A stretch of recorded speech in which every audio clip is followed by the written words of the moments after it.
السلام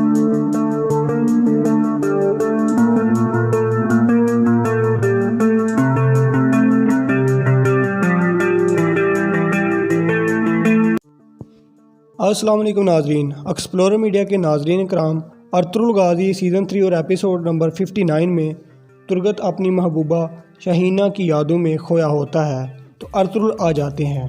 پھر ترگت ارطغرل کو کھانا شروع کرتے ہیں تو ارطغرل کہتے ہیں کہ ترگت اب تمہارے ٹوٹے دل کو پھر سے جوڑنا ہوگا، اب تمہیں شادی کرنی چاہیے اور اپنی نسل کو بڑھانا ہوگا۔ جس پر ترگت کہتا ہے کہ میں اکیلے یہ کیسے کر سکوں گا، میرا دل ٹوٹ چکا ہے، میں ایسا نہیں کر سکتا۔ ارطغرل کہتے ہیں کہ ایک جنگجو کا حوصلہ بڑھانے کے لیے اس کی بیوی کا ہونا بہت ضروری ہے۔ دوسری طرف امیر سعد الدین اصلاحان سے ملتا ہے اور اصلاحان کو اپنے پرانے وعدے یاد کروا کر مجبوراً شادی کے لیے رضامند کرتا ہے۔ اصلاحان کوپی کو صاف انکار کر دیتی ہے۔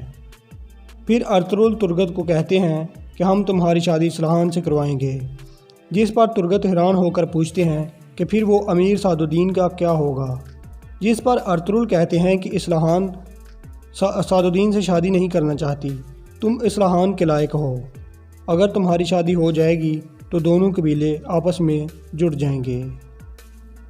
دوسری طرف امیر سعد الدین ضد کرتا ہے تو اصلاحان اس کی دی ہوئی انگوٹھی واپس کر دیتی ہے۔ دوسری طرف ارطغرل اور آئمہ خانم حلیمہ کو اپنے قبیلے بلاتے ہیں اور اصلاحان اور ترگت کی شادی کا تذکرہ کرتے ہیں۔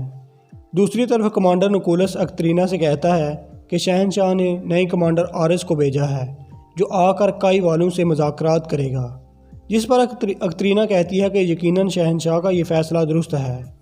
اتنے میں حکیم ارتک وہاں بطور ایلچی آتے ہیں۔ دوسری طرف آئمہ خانم اصلاحان کے پاس جا کر اس سے شادی کی بات کرتی ہیں تو اصلاحان کہتی ہے امیر سعد الدین باز نہیں آ رہا، گویا میں نے اس کو صاف انکار بھی کر دیا ہے۔ پھر آئمہ خانم کہتی ہیں کہ اگر تمہاری مرضی شامل ہو تو ہم تمہاری شادی ایک قابل آدمی سے کر دیں گے۔ پھر حکیم ارتک کمانڈر نکولس کو ارطغرل کا پیغام دیتے ہیں کہ چپ چاپ قلعہ ہمارے حوالے کر دو، ورنہ نہ تو یہاں کوئی پتھر باقی رہے گا اور نہ کوئی سر۔ پھر اکترینہ مذاکرات کی پیشکش کرتی ہے۔ ارطغرل کہتے ہیں کہ ہمارے سلطان کا فیصلہ حتمی فیصلہ ہے۔ دوسری طرف آئمہ خانم نورگل کا اصلاحان کو بتاتی ہیں۔ اصلاحان کہتی ہیں کہ اگر وہ میرے قبیلے کے لوگوں کے لیے بہتر ہیں تو میں رضامند ہوں، جس پر آئمہ خانم کہتی ہے کہ یقیناً وہ بہادر بھی ہے اور دونوں قبیلوں کے لیے اپنی جان بھی دے سکتا ہے۔ دوسری طرف اکترینہ نکولس کی رائے لیتی ہے تو وہ کہتا ہے کہ مذاکرات کے بہانے ارطغرل اور سلطان کو بلا کر ہم قلعے کے اندر ہی انہیں مار دیں گے، جس پر اکترینہ کہتی ہے کہ احمق، ہم یہ کام کبھی نہیں کریں گے۔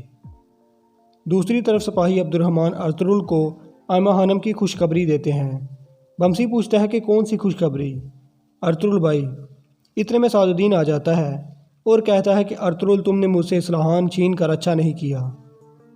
پھر ترگت بمسی کو بتاتا ہے کہ وہ خوشخبری میری شادی اصلاحان سے ہونے والی ہے، جس پر بمسی مزید خوش ہو جاتا ہے۔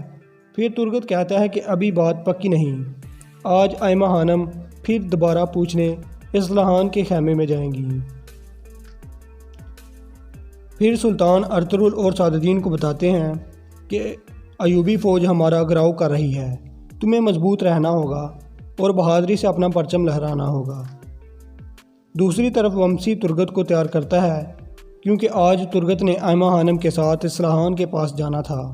پھر ترگت آئینہ دیکھ کر کہتا ہے کہ بمسی تو نے تو مجھے بکری بنا دیا ہے۔ پھر بمسی کہتا ہے کہ بھائی تم واقعی بہت حسین ہو اور تمہارا دل بھی بہت حسین ہے، رشتے دل سے جڑتے ہیں نہ کہ شکل دیکھ کر۔ دوسری طرف حکیم ارتک سلطان کو صلیبی مذاکرات کی پیشکش کے بارے میں آگاہ کرتے ہیں۔